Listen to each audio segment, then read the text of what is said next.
Name-calling is their #1 bullying tactic, and they apply it unremittingly to anyone who questions their dogma or says something they find unacceptable or offensive.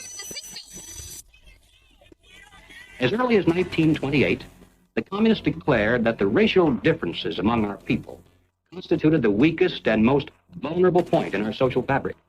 By constantly probing and straining at this one spot, they calculated that eventually the cloth could be torn apart and that Americans could be divided, weakened, and perhaps even set against each other in open combat.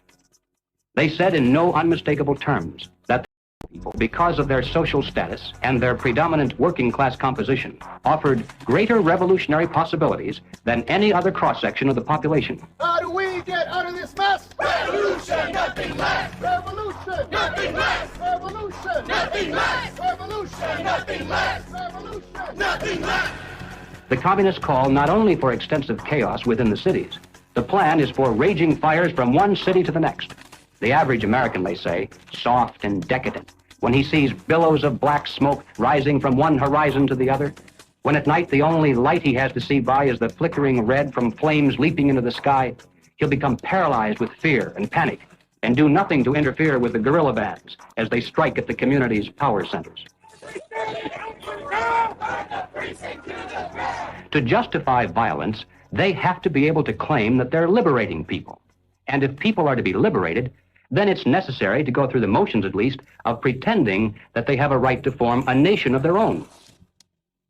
The Communist Party called for their liberation, to break away from the United States and to set up their own nation within our borders. Activists now control a barricaded area. It's been called an autonomous zone. They want it to be free of capitalism, state authority, and police. To take the United States, all of the United States, it'll be necessary, they say, to involve white people as well as black, and in general, to escalate the revolution in America from race war to class war. Now, when they talk about pressure from above, they mean using their people and their influence within the very government marked for takeover to bring forward official recommendations for legislation. The recommendations, of course, are offered supposedly as solutions to national problems, but when passed into law, their only real effect is to vastly increase the power of government and to move the country that much closer toward the ultimate goal. The pressure from below, then, involves using their influence over the various mass membership organizations of the country to create the appearance of great popular support for these recommendations. Of course, the members of those organizations must never suspect that they're being used to promote the communist program. Now, the silent majority, the average person, is caught right in the middle. He looks above and sees highly respected spokesmen for government calling for socialist legislation. He looks below and sees mobs of demonstrators shouting for the same thing. He says to himself, has everyone gone crazy, or is it me? Now, he's still in the majority, of course, but he doesn't know it. He thinks he's helplessly outnumbered, and he bows to what he thinks is the democratic will of the majority. Here's an interesting thing I've noticed is even with a lot of these ideologies, right, with what people call these days, woke, if people were these horrible, awful, bigoted, racist, xenophobic, white, but it wouldn't even work. The only reason it even works is because people are so compassionate that they, I want to make sure I use the right words and I say the right phrases. So you're actually weaponizing the fact that people are decent people, and you're taking that compassion and you're targeting it at, this is the group of people who you should be angry at. They weaponized human compassion. We mustn't kid ourselves into thinking that the communists have placed their agitators only into the black communities. They're working both sides of the street. They want hatred, violence, and bloodshed between the races, and they don't care how they get it or whom they use, even children if necessary.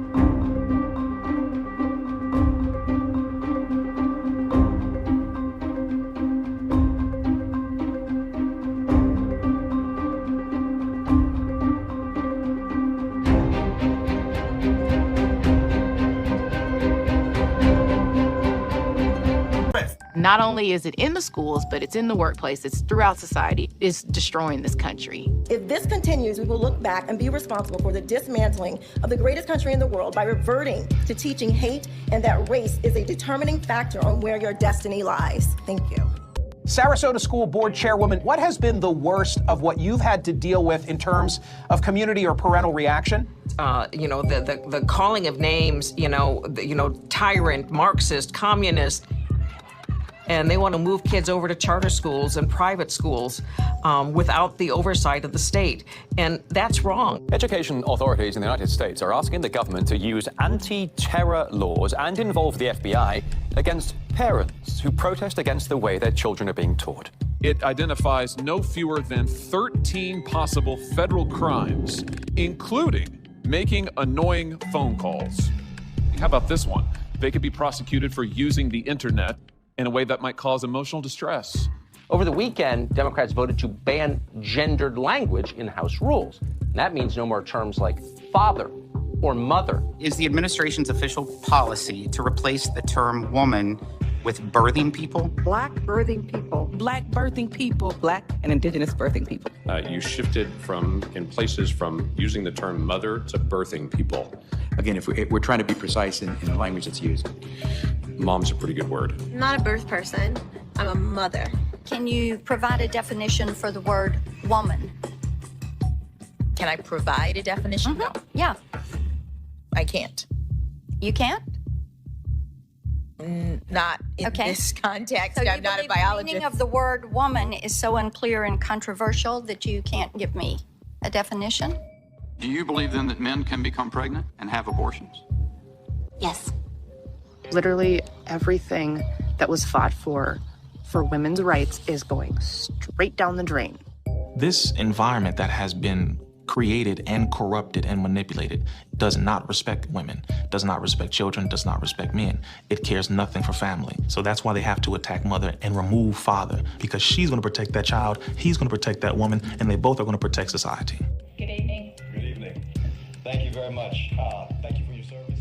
When you talk about a parent-child relationship, you're talking about something primal that is in the heart of the liberal, not the Marxist, that's in the heart of the person who's conservative.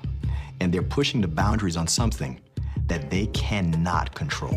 Washington State is on track to lawfully take gender dysphoric children away from parents who oppose transitioning treatment.